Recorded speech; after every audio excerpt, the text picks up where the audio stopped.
Olá, seja bem-vindo! Eu sou Laila Pires do My English, onde você fala inglês naturalmente, com confiança e sem livros. Seja bem-vindo!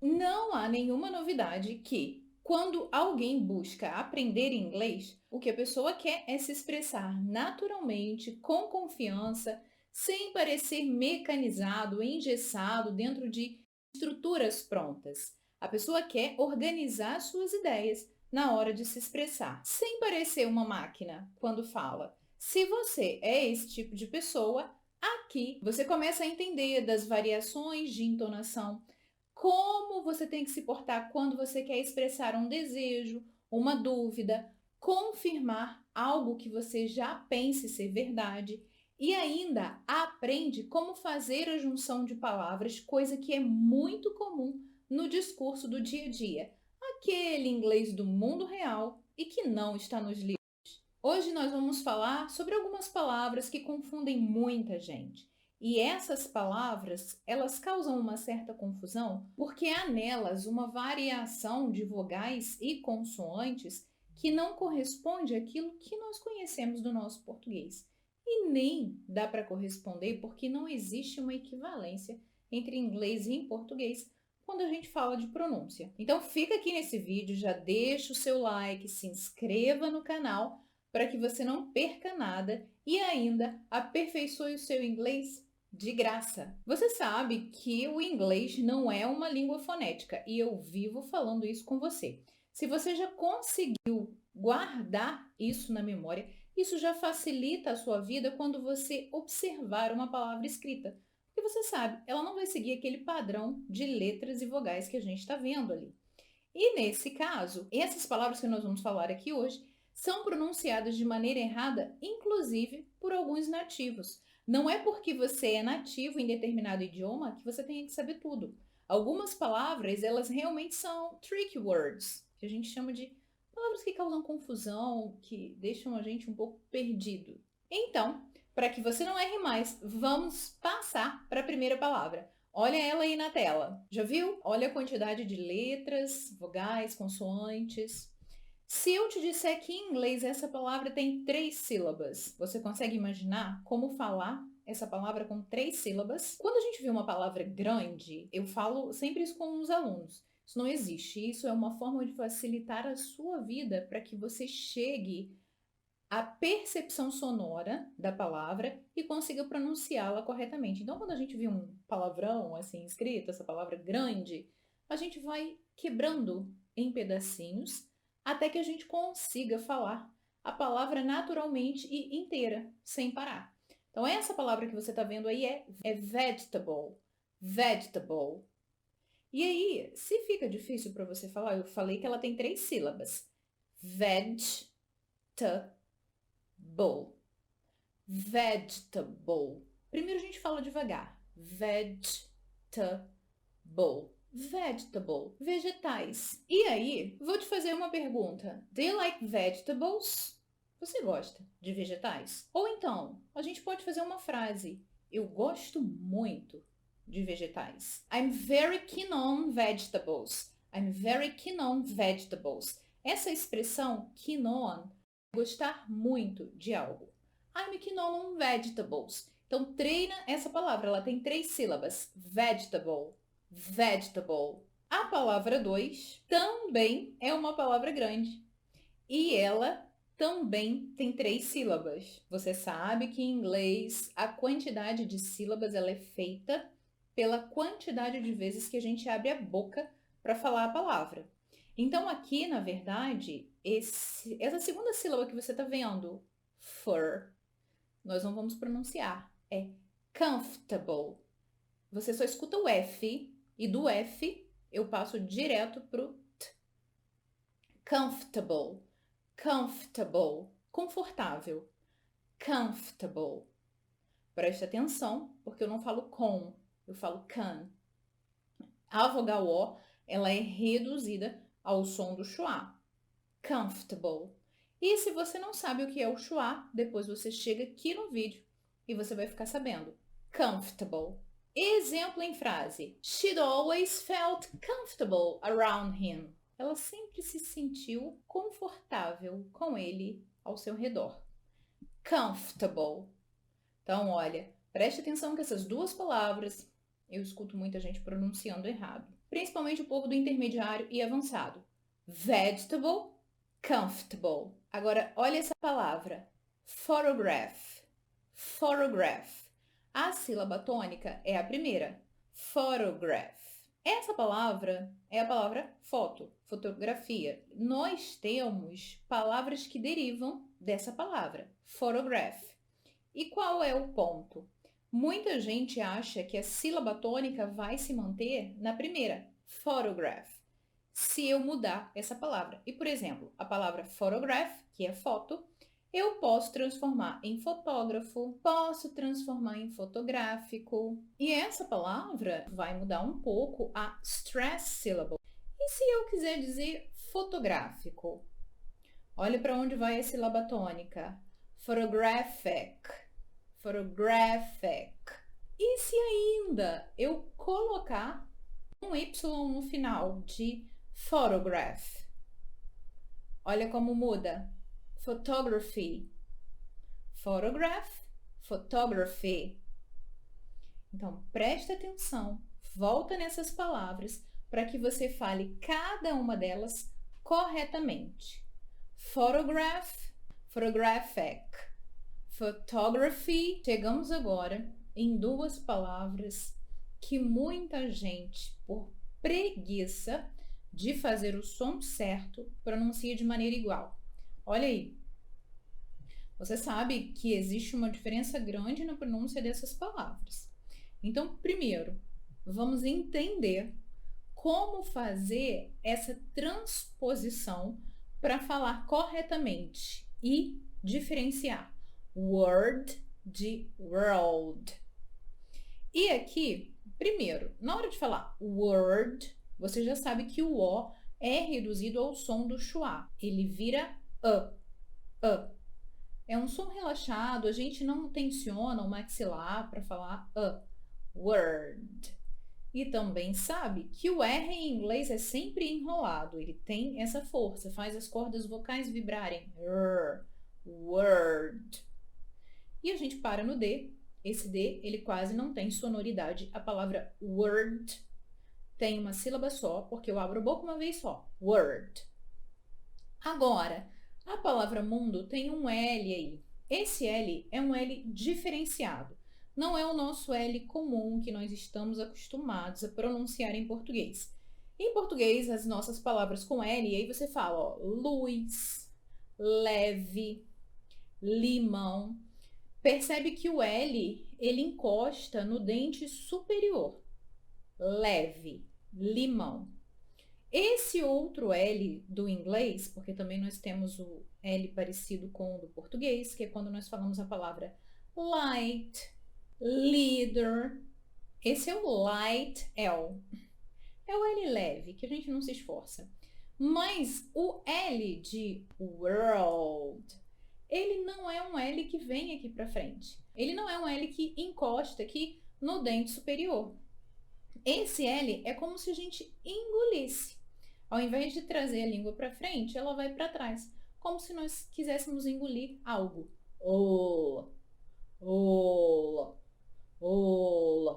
Então eu vou falar world. Eu estou forçando para você perceber a posição da língua e como você tem que fazê-la. Dá uma volta. World. Na hora de falar naturalmente, a gente não vai tensionar desse jeito. Mas é assim que eu faço para ouvir esse som do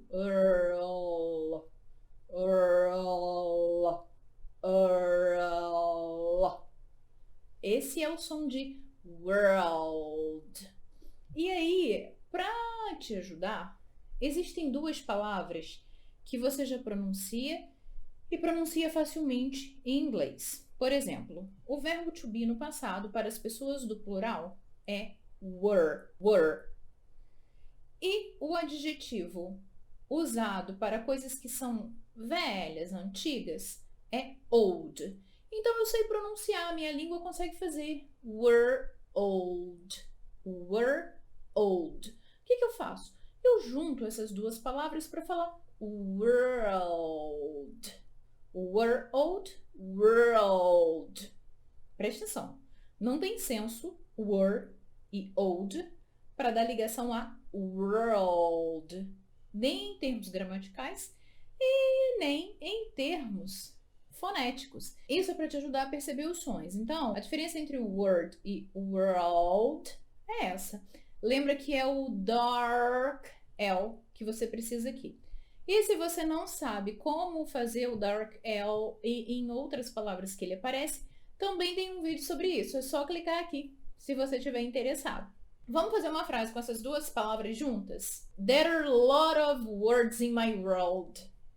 Muitas palavras no meu mundo. There are a lot of words in my world. There are a lot of words in my world. Você sabe aí que houve uma junção de palavras entre there are, ficou there are. A lot of fica a lot of. There are a lot of words. There are a lot of words in my world. Esse é o lance de junção de palavras que a gente falou lá naquela série sobre entonação e pronúncia e que vale a pena conferir se você ainda não conferiu. Mais uma palavra para você, enthusiastic. Quando você está entusiasmado, empolgado com algo. Olha esse exemplo. She's very enthusiastic about singing. Ela está entusiasmada em cantar. Mais uma palavra para nós. Essa palavra aí, architecture. Architecture. Esse CH tem o som de K. Architecture. Diferente do som que nós conhecemos em chair, church, choice. Aqui o som é de K. Architecture. E a gente tem que ter cuidado, porque sempre que eu falo com você que inglês não é uma língua fonética, é porque ela não obedece um padrão, tá vendo só? Eu não posso falar que o CH sempre vai ter som de ch, como em church, ou em chair, ou em choice. Às vezes ele vai ter esse som de k. Vai acontecer só na palavra architecture? Não.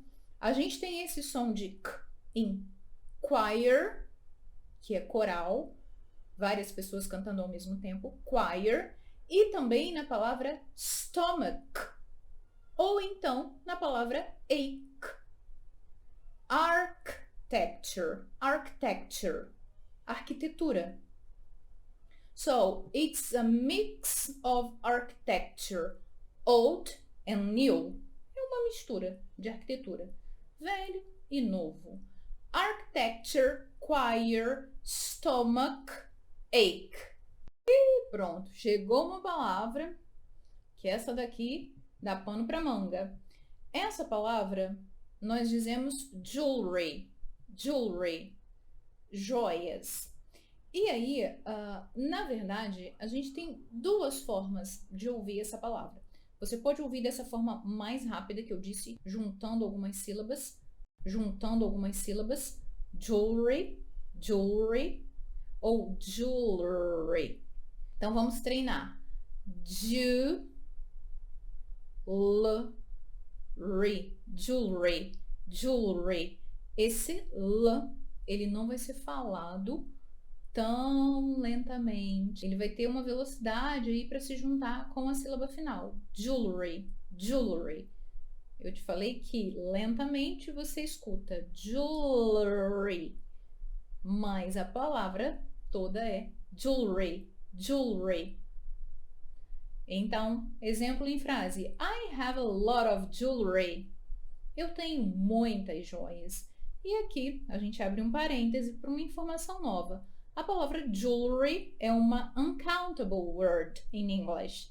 Uma palavra incontável que, independente do que eu queira dizer em português, singular ou plural, ela sempre vai ser escrita dessa forma. Jewelry. Mais uma palavra. Oh my, quando eu penso que a pior palavra já foi, vem uma outra ainda para causar mais pânico. Essa palavra, você tá vendo um S no final? Essas duas sílabas que parece, se nós fôssemos classificar em português, essa palavra nós diríamos que ela tem duas sílabas. Mas na verdade em inglês ela tem uma só. Close. Close. Esse é o som. É um som parecido com o verbo fechar em inglês. A gente não fala open, close. Para falar de roupas, eu vou usar clothes. O mesmo som. Esse THES do final vai ter o som de Z. Clothes. Acerta a sua pronúncia porque eu desconfio que essa palavra aí você falava um pouco diferente do que eu tô falando. E se tá diferente de close, é porque tá errado. Deixa aqui nos comentários para mim. Essa palavra close, você falava errado? Sim? Não? É mais fácil do que você estava falando, te garanto. Exemplo em frase: Pack your clothes and come with me. Arrume suas roupas e venha comigo. Pack your clothes. Pack your clothes. Clothes. Próxima palavra, etc. Etc. Etc. Você vai ouvir algumas pessoas transformando esse T aí do final, que é muito comum por estar entre vogais no R. Então você pode ouvir etc. ou etc. etc. etc. etc. ou etc. etc. etc. etc. etc. etc. or etc. ou um ou outro. Não dá para ser diferente disso. Etc. ou etc. O que você prefere? Enrolar o T, etc. ou falando o T com som de T, etc. Exemplo em frase. Uma frase simples. Pink, orange, blue, yellow, etc. Ou pink, blue, orange, etc. Escolhe qual você prefere, etc. ou etc. Olha essas duas palavras aqui. Aqui nós temos uma silent letter. Nós já falamos em vídeos anteriores sobre silent letters. Se você quiser conferir silent letter, também é só chegar aqui. Nessas duas palavras, a letra em comum silenciosa é a L. Então, vamos primeiro na primeira palavra. Almond. Almond. Você está vendo um A, mas o som é O. Almond. Amêndoa. E na outra, salmon. Salmon. Não é salmon, é salmon. Que é aquele peixe que muita gente gosta. Salmão. Almond, salmon. Pergunta para você. Do you like salmon with almond? Você gosta de salmão com amêndoa? Já experimentou? Delicious. Almond, salmon. Se liga para pronunciar essas palavras de forma correta. Quando a gente fala de pronúncia e entonação, você precisa estar ciente de que mais do que um esforço de decorar regras, porque nem sempre nós vamos ter regra sobre pronúncia, a maior parte do tempo vai ser com relação à percepção. Imitation exercises são excelentes para criar em nós esse hábito de ampliar vocabulário e melhorar percepção. Se gostou do vídeo, deixa um like aqui, não se esqueça.